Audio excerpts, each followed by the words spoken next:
So let me introduce Mr. Shravan Shetty, our next guest speaker. He is NCDA USA accredited career coach and consultant with close to 18 years of experience working at the intersection of education, employability, and entrepreneurship and the social sector on projects with multiple stakeholders. Welcome to the event, Mr. Shravan. Mr. Thank Shravan will you. be taking us Thank you, through. Dr. Shreya. Thank you, Dr. Shreya. Please, you're most welcome here. Mr. Shravan would request you to take us through how we can collaborate in the social sector amidst the age of VUCA. VUCA is an acronym used in today's world. I'm sure everyone is aware. VUCA is volatile, uncertain, complex, and ambiguous. So over to you, Mr. Shravan. Thank you, Dr. Shreya. Thank you so much. Thanks to Neha also for having me, uh, over at the NGO Awards Season 2 program today. I want to begin by saying, often quoted Ren Descartes quote, which says that every problem, is solved best when it is, defined. When you define the problem, we are definitely, onto it to solve it. So, as you rightly said, Dr. Shreya, VUCA is all about how the world is today volatile, uncertain, complex, and ambiguous. And over the years, whenever VUCA is mentioned, the direct impact is by the catalyst, which we call as pest. Truly a pest, which is political, economic, social, and technological changes. And today, as the pandemic hit us over the past 2 to 3 years, we have been hit by a tidal wave of a VUCA tsunami wave, if I can say so. And today, when we are working in our own communities, there are NGOs here who are working on different UN Sustainable Development Goals. You are working with your community and making headway despite all the resource constraints that you had.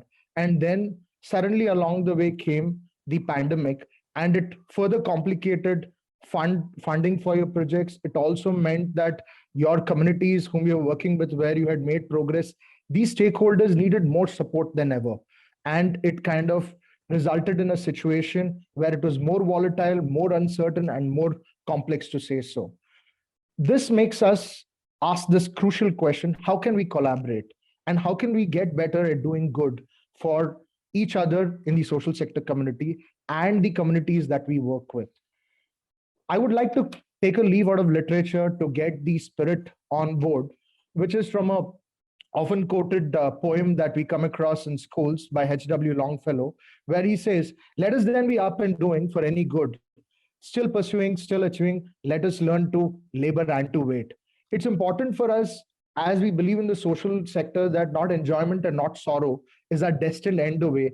Our focus always has been through the ages as a collective, ever since the first social sector organization probably began with somebody deciding to do more than just doing charity.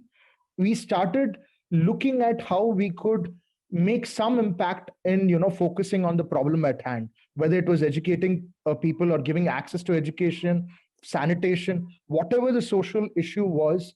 All of us started with that philosophy. And 200, 300 years later, we made some progress, but we've not reached a point where we can truly say that all the problems in the world have been solved, right? So it's great as a motto with a song and a mission on our lips. The question is, we have to ask ourselves, as we are working individually as a social sector organization, are we solving the right problem? I say this because as each and every NGO is working in its line, it finds that its its solution could have been implemented better if there was some other support mechanism. So let's say, for example, you want to implement financial literacy, but the financial literacy content is not available in a vernacular structure for the local people to understand, and it is not accessible for them to start with small savings. Financial literacy seems like a really distant goal. Likewise, when we are working with education in these cities, in these slum communities, we find that you have great content and you can reach these school students digitally. But the question is, can somebody supply these children with digital infrastructure and internet connectivity so that they can access this 21st century skills content, right? So, which brings us to the point as to how we, the Bodhi tree, are looking to see that we are not becoming another NGO. And we say this with a lot of respect and dignity, because when we know that there are organizations already on ground working on a particular problem, we need to see how can we ensure that we can create infrastructure or support system and resources so that they can do a better job at what they are doing. We always say that we should always find experts in other areas and focus on our core competence. It's far more required in the social sector with all the resource constraints that we are looking at. So the question is, how do we bring about collaboration? Collaboration definitely becomes a starting point when we start identifying and looking at what our core strengths are, and then see what do we want to do for the community. So which brings us to the point of view. Deepthi and I, when we co-founded the Bodhi Tree 12 years ago in thought and not so register it as an organization, we started working on our individual journeys of immersing ourselves into the social sector, working in different organizations and different projects.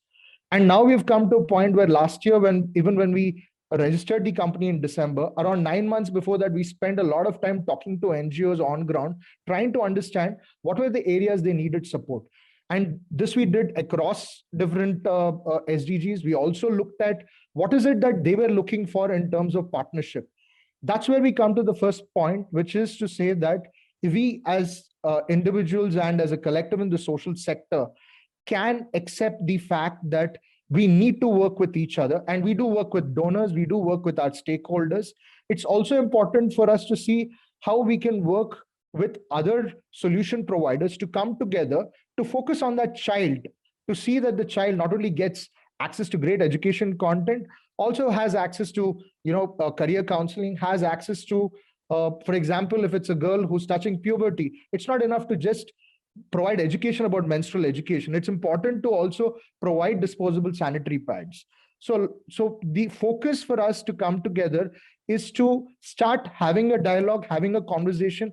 And I think that's what NGO Story is doing a great job of, bringing in different organizations onto the platform, helping them to not only engage during the time of the award, but also featuring them on their platform, thereby giving that opportunity to connect and to collaborate.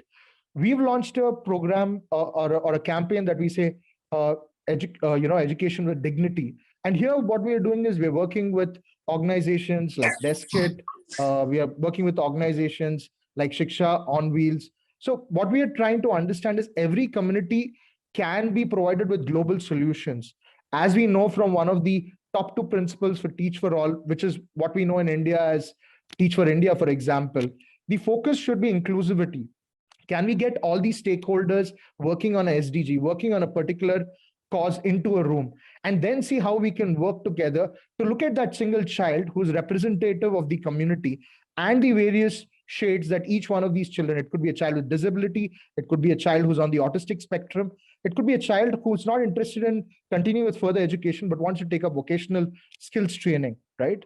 So if we are going to focus on our end beneficiary and then work together, I'm sure all of us can come together to unlock a whole diversity of solutions, thereby ensuring that the community will also come together. One thing that we have learned, I'm very conscious of the time that's been allocated to me.